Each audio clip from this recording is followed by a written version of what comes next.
नमस्कार दोस्तों, स्वागत है आपका वेद की पाठशाला में। जैसा कि हमने पिछले वीडियोज में ट्रिग्नोमेट्री के बेसिक इंट्रोडक्शन और चैप्टर नंबर 8.1 के क्वेश्चन नंबर 1 to 9 तक के क्वेश्चन को सॉल्व कर लिया है। उम्मीद है कि वो क्वेश्चंस आपको बहुत अच्छे समझ में आए होंगे। यदि आपने हमारी वो वीडियोज नहीं देखी है तो इस क्लास के पश्चात वो हमारी वीडियो जरूर देखिए। आइए आज हम शुरुआत करते हैं क्वेश्चन नंबर 10 से।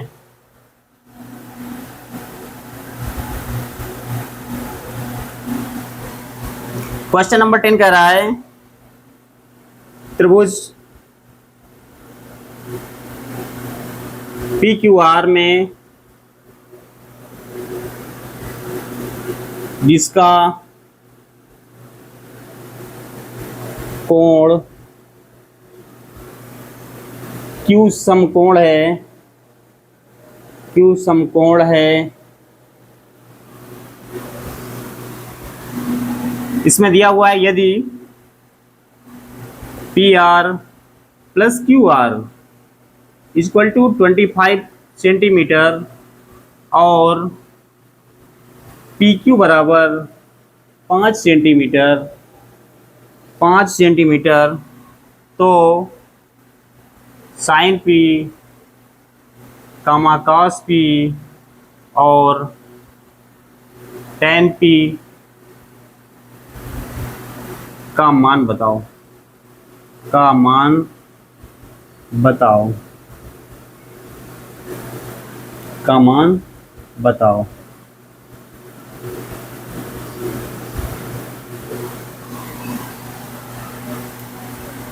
आइए इसको सॉल्व करते हैं। इसमें दिया हुआ है PQ बराबर 5 centimetre, PR plus QR equal to 25 दिया हुआ है, 25 सेंटीमीटर। अब इसके लिए हम एक आकृति बनाते हैं, त्रिभुज जो है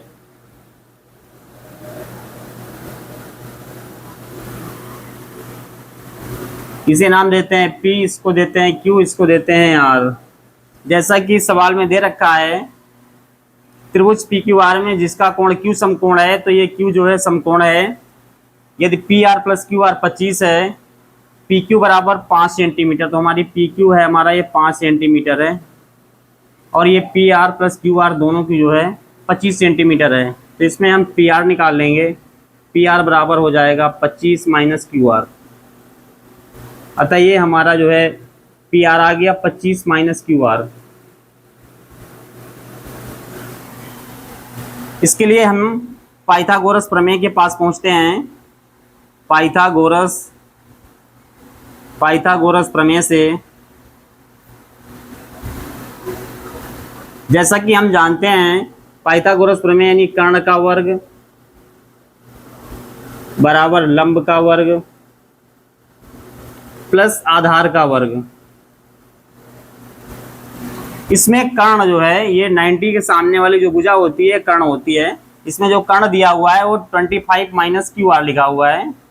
25 माइनस QR का स्क्वायर इक्वल टू लंब हमारा दे रखा है यानी 5 का स्क्वायर प्लस आधार जो है इसमें जो है QR है यानी QR का स्क्वायर बराबर। जैसा कि हम इसमें देख रहे हैं कि लिखा हुआ है 25 माइनस QR का स्क्वायर यानी A माइनस B के फॉर्म में है, तो A माइनस B का होल स्क्वायर होता है A स्क्वायर यानी 25 का स्क्वायर प्लस B स्क्वायर यानी प्लस QR का स्क्वायर माइनस 2AB यानी -2 multiply A 25 multiply QR equal to 5 का स्क्वायर करेंगे 25 आ जाएगा प्लस QR का स्क्वायर बराबर 25 का स्क्वायर करेंगे 625 आ जाएगा प्लस QR का स्क्वायर माइनस इसमें मल्टीप्लाई करेंगे 50 QR आ जाएगा बराबर 25 प्लस QR का स्क्वायर। जैसे कि आप इसमें देख रहे हैं यहाँ पर भी प्लस का QR का स्क्वायर है, यहाँ भी प्लस का QR का स्क्वायर है, इक्वल टू में है, तो ये कट जाएगा, इससे ये कट गया। अब इसको हम पक्षांतर कर देंगे। पक्षांतर करने पर यहाँ पे माइनस का 50 क्यू बार बराबर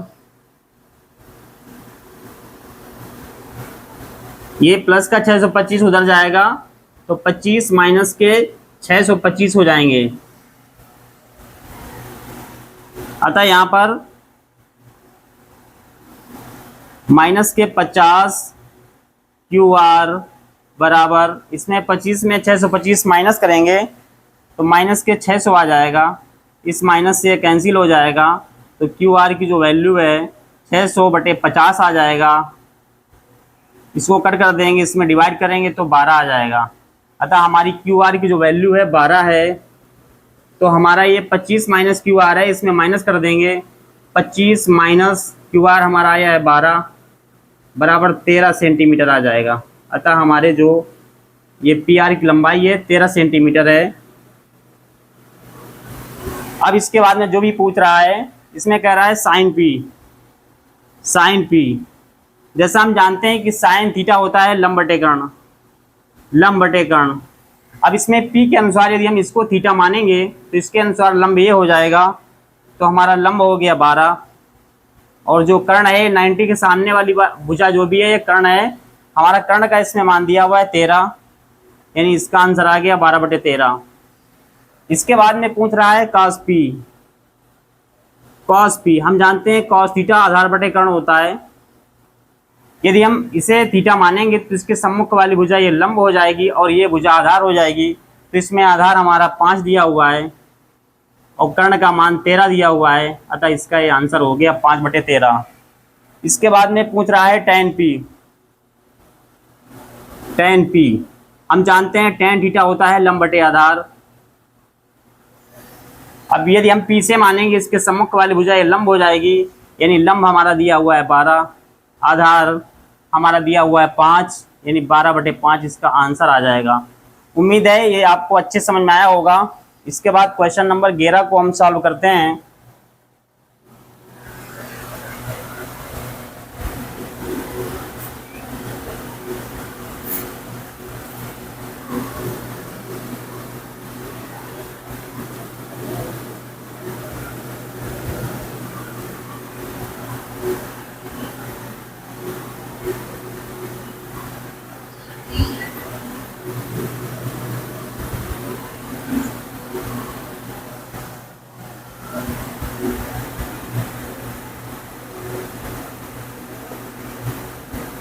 क्वेश्चन नंबर 11 इसमें कह रहा है बताइए निम्नलिखित कथन सत्य हैं या असत्य हैं।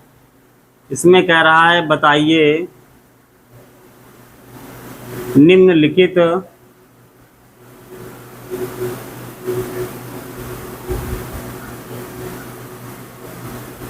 कथन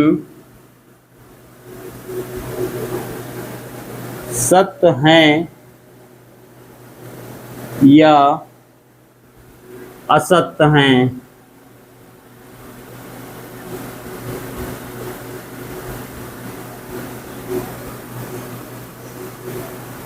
उत्तर की पुष्टि कीजिए।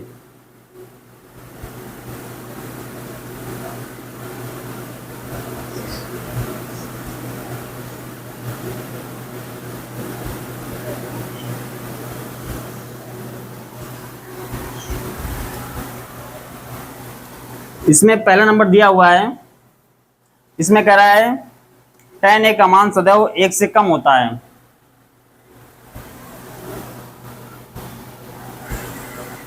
इसमें कह रहा है tan a का मान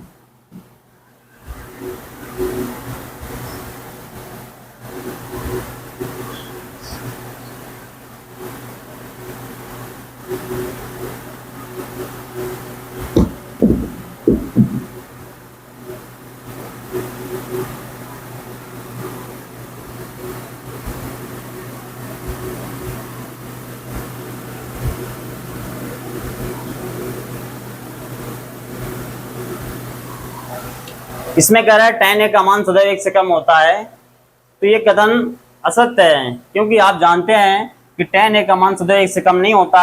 क्योंकि जैसा कि आप जानते हैं कि tan 45 जो होता है, tan 45 की जो वैल्यू है वो 1 होती है, जो कि 1 या 1 के बराबर है। इसमें कह रहा है 1 से कम होता है सदैव, तो अतः ये कथन जो है असत्य है।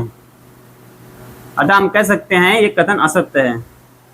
इसके बाद सेकंड नंबर कह रहा है, इसमें सेकंड नंबर कह रहा है कि कोण ए के किस मान के लिए, कोण ए के किस मान के लिए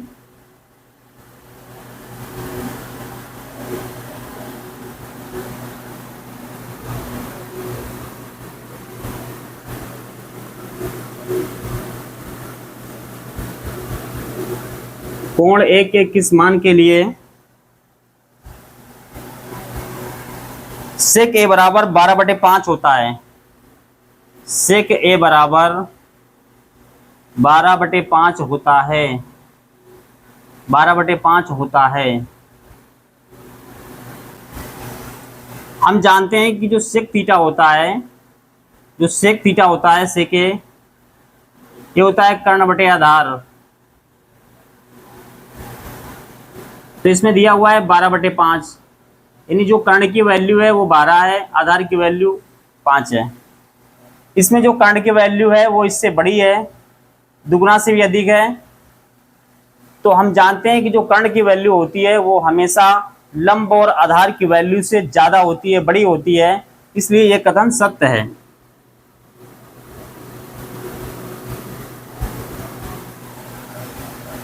इसके बाद देखते हैं तीसरा नंबर।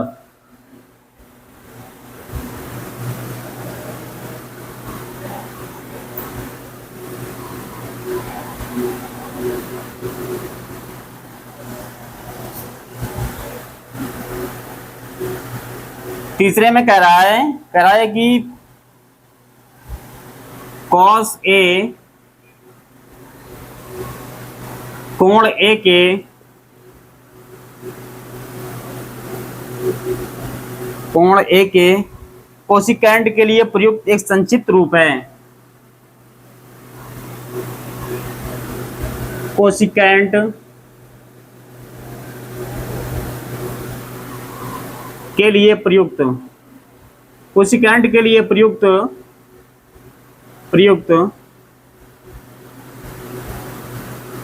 एक संक्षिप्त रूप है, एक संक्षिप्त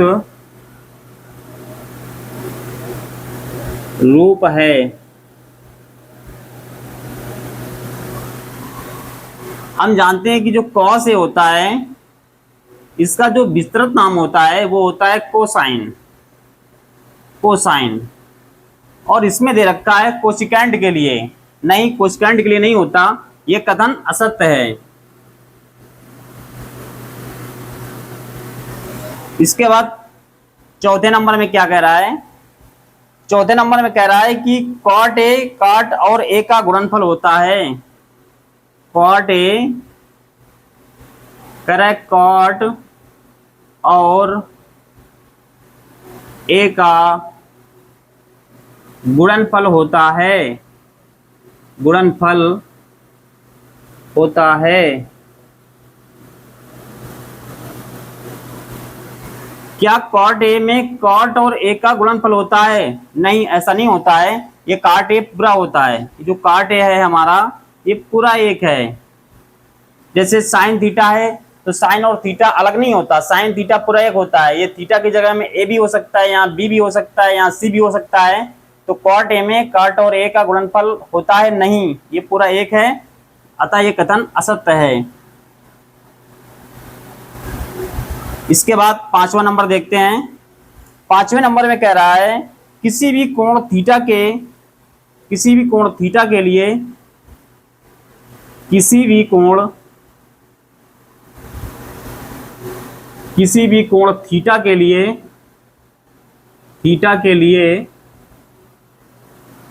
लिए साइन थीटा बराबर 4/3, साइन थीटा बराबर 4/3 होता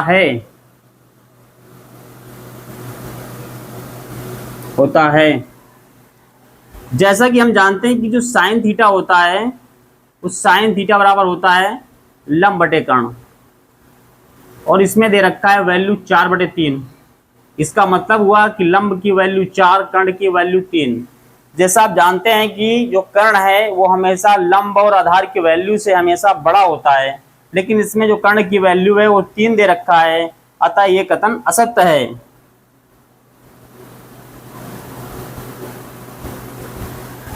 अतः हमें उम्मीद है कि आपको चैप्टर अच्छे से समझ में आया होगा। आज चैप्टर 8.1 पूरा कंप्लीट होता है। इसके बाद नेक्स्ट क्लास में हम चैप्टर 8.2 करेंगे। इसी तरह की वीडियोज के लिए हमारे चैनल वेद की पाठशाला को सब्सक्राइब करें।